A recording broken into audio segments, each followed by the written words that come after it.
What's up? So in today's video, I kind of just wanted to talk a little bit about some of the lenses that I've been using to make my YouTube videos. But before we get into that, what do you think about my new office? I am back in Portland, Oregon, where I'm from, and it's still a work in progress, but I'm super stoked to be back here in the Northwest. Texas was fun, but I'm definitely glad to be home.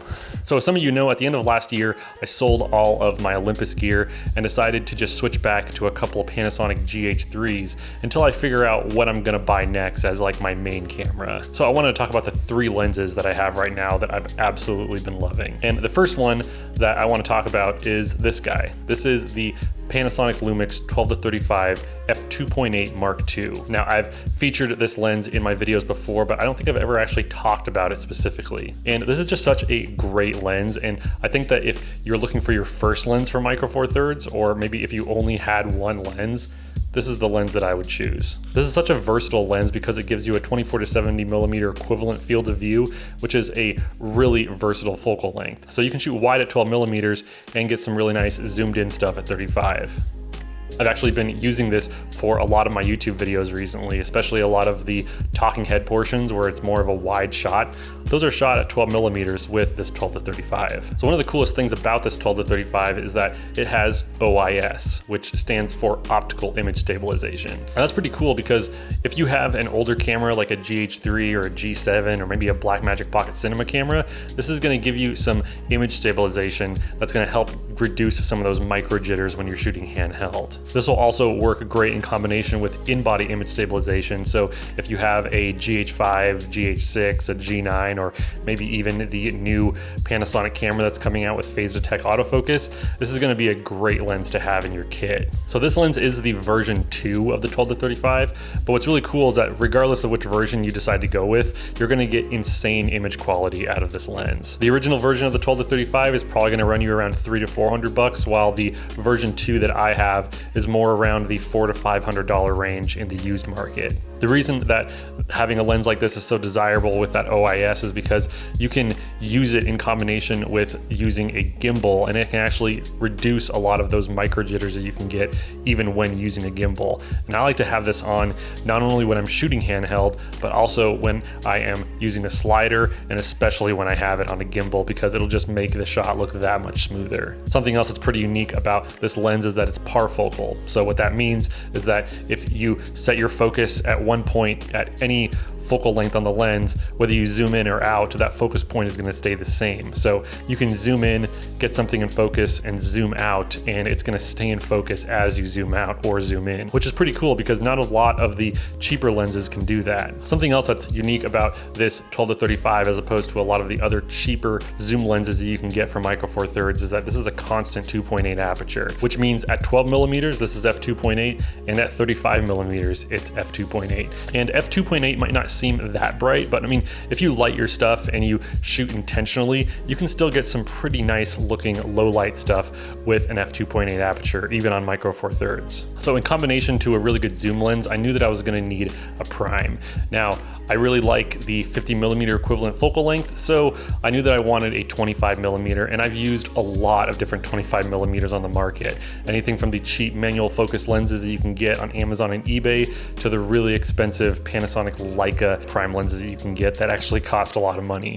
But I think that for my purposes right now, and I think the best bang for your buck is actually this little lens. This is the Panasonic 25 millimeter f1.7. Now again, I've used a lot of different 25 millimeters for the Micro Four Thirds system, and I think this is just the perfect in-between lens because it's not going to give you insane image quality or anything like that, but at f1.7 this actually can give you a pretty nice blurry background, and this lens is only going to cost you $150 brand new, which is crazy good because this lens actually gives you pretty good image quality, a really close focusing distance, and it can give you that blurry background that everyone wants when they're shooting stuff like interviews or even YouTube videos. In fact, why don't I switch out the lens that I have on right now to this 25mm. So now we're on the 25mm f1.7, and I kind of think that the 50mm equivalent focal length is kind of slept on with a lot of YouTubers. A lot of people think that you have to have like this super wide angle and be super close to your camera, but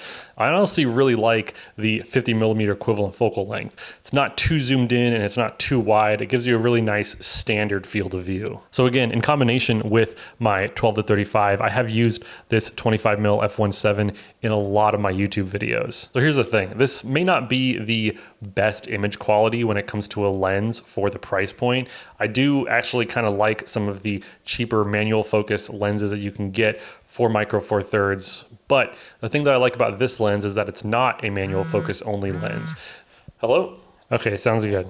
So with this lens, I'm able to do shots like this because I can set my focus point using a wireless shutter release. So this is actually how I'm getting my focus and starting and stopping my video because it's a electronic lens. So it's one of the things that you can't really do with a manual focus lens. You would need like a wireless follow focus and an external monitor that you can set the focus, go check the external monitor, come back, see if you're in focus, turn on focus peaking, all these different things.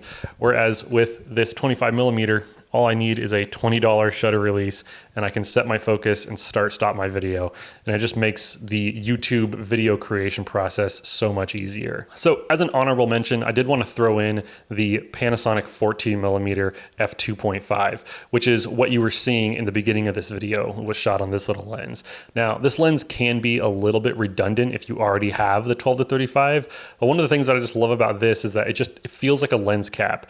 It's such a small little inconspicuous lens, and it's great for like street shooting or just taking on a trip. And at f2.5, it does give you just slightly more light than the 12-35 does, but this has been great to just like throw up on gimbals because it's really easy to balance. This gives you a 28mm equivalent field of view, which I really like the 28mm field of view. You can kind of vlog with this too, which makes it a really light setup. Just have the GH3 14mm, throw a little shotgun mic up on there, and you can start vlogging. This is ironically gonna cost you more than the 25mm, which I'm using right now. This little lens is about $200, but I really like it just for its size and just to have a third lens that I can just throw onto one of my GH3s and take on a road trip. So if you made it to this portion of the video, mad props. And there's actually a video right there that I think you'll probably like if you've watched this video up until this point. And if not, then you can check out this video as well. You might like that one. I think that's all I have for you. All right, later.